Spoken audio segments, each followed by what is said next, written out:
Ang unang sulat ni Pablo sa mga taga-Tesalonika, unang kabanata. Mula kina Pablo, Silas at Timoteo, para sa iglesia sa Tesalonika, na nasa Diyos Ama at nasa Panginoong Hesukristo. Kagandahang loob at kapayapaan nawa ang sumainyo. Lagi kaming nagpapasalamat sa Diyos dahil sa inyo at tuwinay kasama kayo sa aming mga dalangin. Inaalala namin sa harapan ng ating Diyos at Ama ang inyong gawa dahil sa inyong pananampalataya, ang inyong pagpapagal dahil sa inyong pag-ibig, at ang inyong pagtitiis dahil sa inyong pag-asa sa ating Panginoong Hesukristo. Mga kapatid, nalalaman namin na kayo'y pinili ng Diyos na nagmamahal sa inyo, sapagkat ang magandang balitang lubos naming pinaniniwalaan ay ipinahayag namin sa inyo, hindi lamang sa pamamagitan ng salita, kundi sa pamamagitan din ng kapangyarihan ng Espiritu Santo. Nakita ninyo kung paano kami namuhay sa inyong piling. Ito ay ginawa namin alang-alang sa inyo.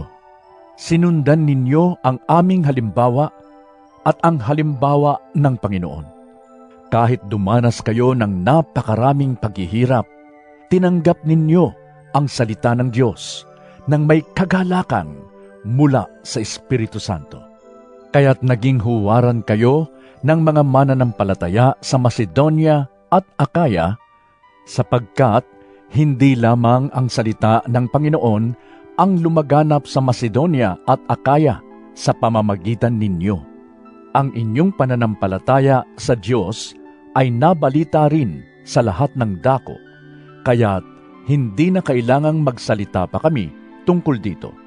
Ang mga taga-roon na rin ang nagbabalita kung paano ninyo kami tinanggap.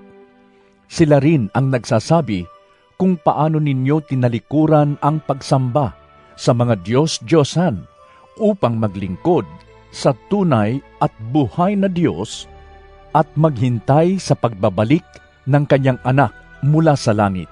Ito'y si Jesus na muli niyang binuhay, na siya ring nagliligtas sa atin sa darating na poot ng Diyos. Unang Tesalonika, ikalawang kabanata.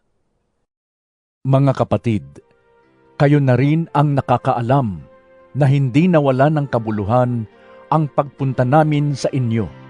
Alam ninyong hinamak kami't inalipusta sa Filipos, ngunit sa kabila ng maraming hadlang, binigyan kami ng Diyos ng lakas ng loob na ipahayag sa inyo ang magandang balita. Ang pangangaral namin ay hindi batay sa kamalian o sa masamang layunin o sa hangad na manlinlang, sapagkat minarapat ng Diyos na ipagkatiwala sa amin ang magandang balita.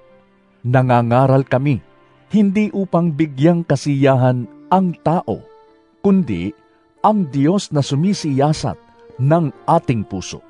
Alam ninyo na ang aming pangangaral ay hindi sa pamamagitan ng matatamis na pangungusap o ng mga salitang nagkukubli ng kasakiman.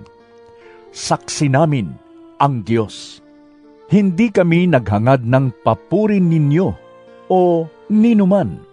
Kahit bilang mga apostol ni Kristo, ay may karapatan kaming humingi ng anuman mula sa inyo. Sa halip ay naging magiliw kami sa inyo, tulad ng inang mapagkalinga sa kanyang mga anak. Dahil sa laki ng aming pagmamahal sa inyo, hindi lamang kami handang ibahagi sa inyo ang magandang balita, kundi maging ang aming buhay.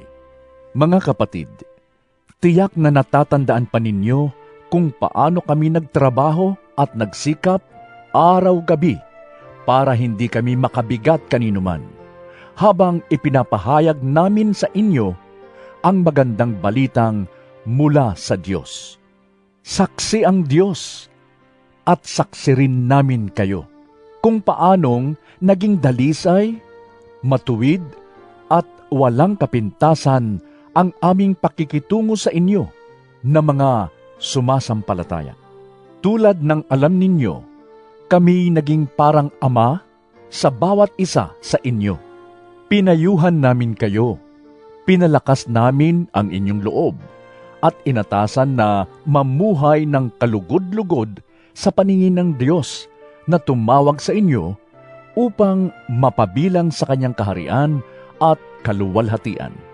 Kaya nga, palagi kaming nagpapasalamat sa Diyos, sapagkat nang ipangaral namin sa inyo ang kanyang salita, hindi ninyo ito tinanggap bilang salita ng tao, kundi bilang tunay na salita ng Diyos.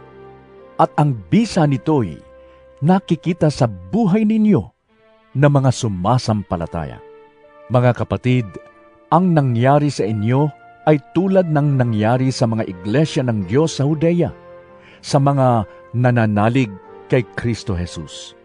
Inuusig kayo ng inyong mga kababayan, tulad din ng mga taga-Judea na inusig ng kapwa nila Hudyo. Ang mga Hudyong ito ang pumatay sa Panginoong Hesus at sa mga propeta. Sila rin ang umuusig sa amin. Nagagalit sa kanila ang Diyos at kaaway sila ng lahat ng tao. Ang aming pangangaral sa mga hintil upang ang mga ito'y maligtas ay kanilang hinahadlangan. Umabot na sa sukdulan ang kanilang kasamaan. Kaya't ngayon ay bumagsak na ang poot ng Diyos sa kanila. At ngayon, mga kapatid, nang kami sandaling napahiwalay sa inyo, hindi sa alaala, kundi sa paningin, labis kaming nangulila. Kaya't sabik na kaming makita kayong muli at nais naming makabalik diyan. Ako mismong si Pablo ay makailang ulit na nagbalak dumalaw sa inyo, ngunit lagi kaming hinahadlangan ni Satanas. Hindi ba't kayo ang aming pag-asa, kaligayahan, at ang koronang maipagmamalaki namin sa harap ng Panginoong Hesus pagpariton niya? Oo, kayo ang aming karangalan at kaligayahan. Unang Tesalonika, 3 kabanata. Kaya naman, nang hindi na kami makatiis, minabuti naming magpaiwan sa Atenas at suguin sa inyo si Timoteo na ating kapatid at kamanggagawa para sa Diyos sa pangangaral ng magandang balita tungkol kay Kristo. Isinugo namin siya upang patatagin kayo at palakasin ang inyong loob alang-alang sa inyong pananampalataya upang hindi manghina ang sinuman sa inyo dahil sa mga pag-uusig. Alam ninyong ang mga pag-uusig ay bahagi ng kalooban ng Diyos para sa atin. Ipinagpauna na namin sa inyo noong naririyan pa kami na tayo'y uusigin at gayon nga ang nangyayari tulad ng alam ninyo. Kaya nga, nang hindi na ako makatiis ay nagpadala ako riyan ng sugo upang alamin ang kalagayan ngayon ng inyong pananampalataya sa Panginoon. Nag-aalala ako na baka natukso na kayo ng dyablo at kung magkagayoy, mawawala ng kabuluhan ang aming pagpapagal. Ngayon ay nakabalik na rito si Timoteo at maganda ang balita niya tungkol sa inyong pananampalataya at pag-ibig. Ibinalita rin niya na lagi ninyo kaming naaalala at malaki ang pananabik na makita kami, gaya ng pananabik naming makita kayo. Mga kapatid, dahil sa inyong pananampalataya kay Kristo, ay napasigla kami sa gitna ng aming pagkabalisa at mga hirap. Nabubuhayan kami ng loob kapag kayo'y nananatiling matatag sa pananampalataya. Paano kaya namin mapapasalamatan ng sapat ang Diyos dahil sa kagalakang natamo namin dahil sa inyo? Mataimtim naming idinadalangin araw-gabi na kayo'y muli naming makita at mapunuan ang anumang kakulangan sa inyong pananampalataya. Loobin nawa mismo ng ating Diyos Ama at ng ating Panginoong Hesus na makapunta kami diyan sa inyo. Naway palaguin at pasaganain ng Panginoon ang inyong pag-ibig sa isa't isa at sa lahat ng tao tulad ng pag-ibig namin sa inyo. Nang sa gayoy, palalakasin niya ang inyong loob upang kayo'y manatiling banal at walang kapintasan sa harap ng ating Diyos at Ama hanggang sa pagdating ng ating Panginoong Hesus, kasama ang lahat ng kanyang mga hinirang. Amen. Unang Tesalonika, 4 na kabanata.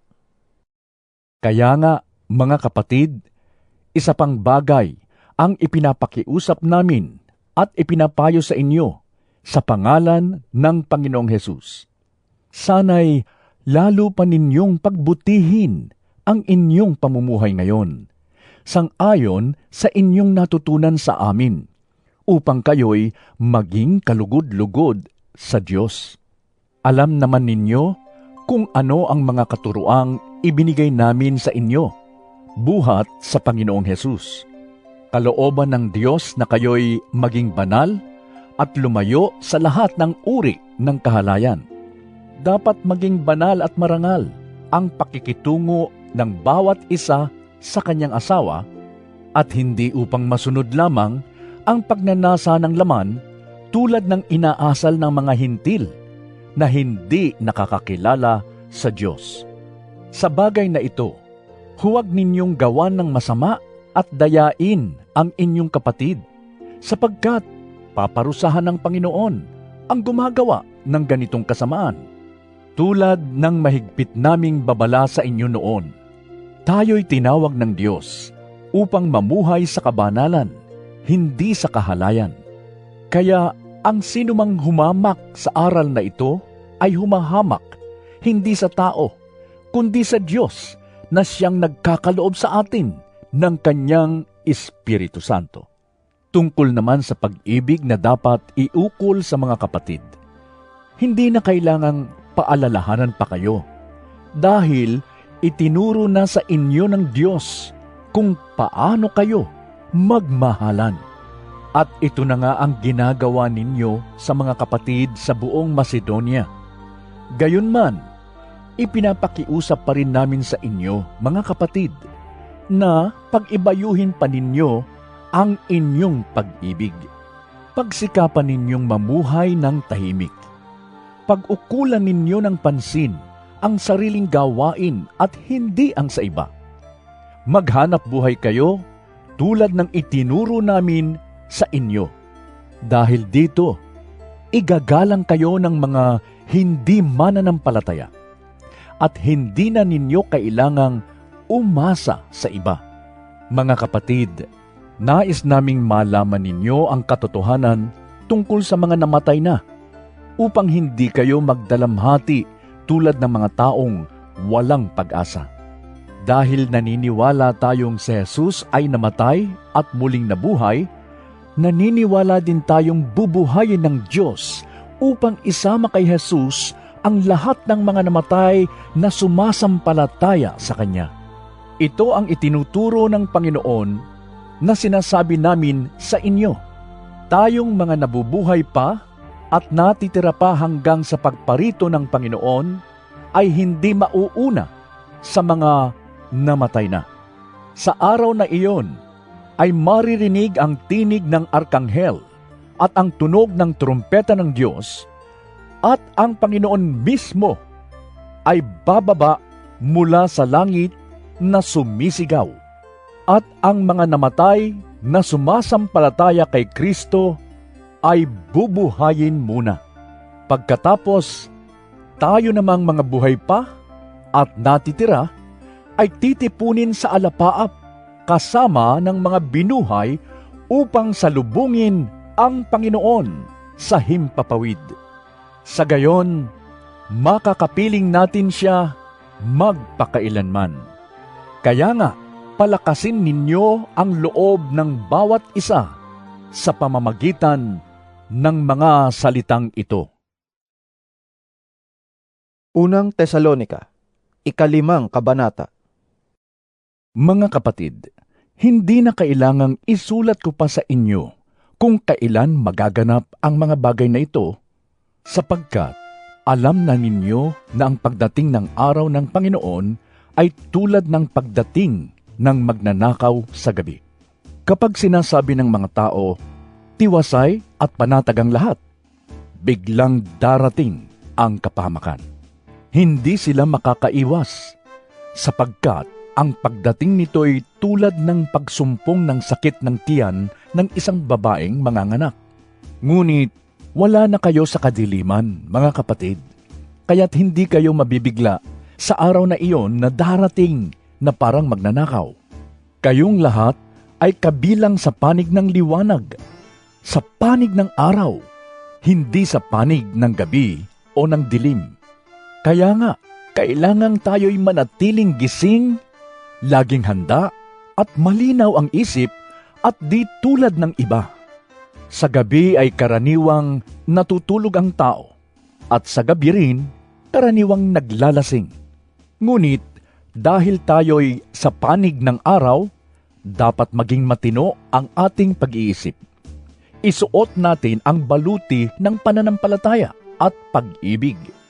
At isuot ang helmet ng pag-asa sa pagliligtas na gagawin sa atin ng Diyos. Hindi tayo pinili ng Diyos upang bagsakan ng kanyang poot, kundi upang iligtas sa pamamagitan ng ating Panginoong Hesukristo. Namatay siya para sa atin upang tayo'y mabuhay na kasama niya. Maging buhay man tayo o patay na sa kanyang muling pagparito.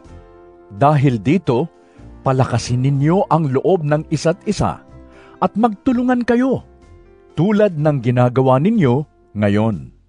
Mga kapatid, ipinapakiusap namin na igalang ninyo ang mga nagpapakahirap sa pamamahala at pagtuturo sa inyo alang-alang sa Panginoon. Pag-ukulan ninyo sila ng lubos na paggalang at pag-ibig. Dahil sa kanilang gawain, makitungo kayo sa isa't isa ng may kapayapaan. Mga kapatid, ipinapakiusap din namin na inyong pagsabihan ang mga tamad, pasiglahin ang mahihinang loob, at kalingain ang mga mahihina. Maging matiyaga kayo sa kanilang lahat. Huwag ninyong paghigantihan ang gumawa sa inyo ng masama. Sa halip, magpatuloy kayo sa paggawa ng mabuti sa isa't isa at sa lahat. Magalak kayong lagi, palagi kayong manalangin, at magpasalamat kayo sa Diyos sa lahat ng pagkakataon, sapagkat ito ang kalooban ng Diyos para sa inyo sa inyong pakikipag-isa kay Kristo Jesus. Huwag ninyong hadlangan ang Espiritu Santo. Huwag ninyong baliwalain ang anumang pahayag mula sa Diyos. Suriin ninyo ang lahat ng bagay at panghawakan ng mabuti. Lumayo kayo sa lahat ng uri ng kasamaan. Naway lubusan kayong gawing banal ng Diyos na siyang nagbibigay ng kapayapaan. At naway panatilihin niyang walang kapintasan ang buo ninyong katauhan, ang espiritu, kaluluwa at katawan, hanggang sa pagparito ng ating Panginoong Hesukristo. Tapat ang tumawag sa inyo at gagawin niya ito. Mga kapatid, ipanalangin din ninyo kami. Batiin ninyo ang lahat ng mga mananampalataya bilang mga minamahal na kapatid kay Kristo. Inaatasan ko kayo sa pangalan ng Panginoon na basahin ang sulat na ito sa lahat ng mga kapatid.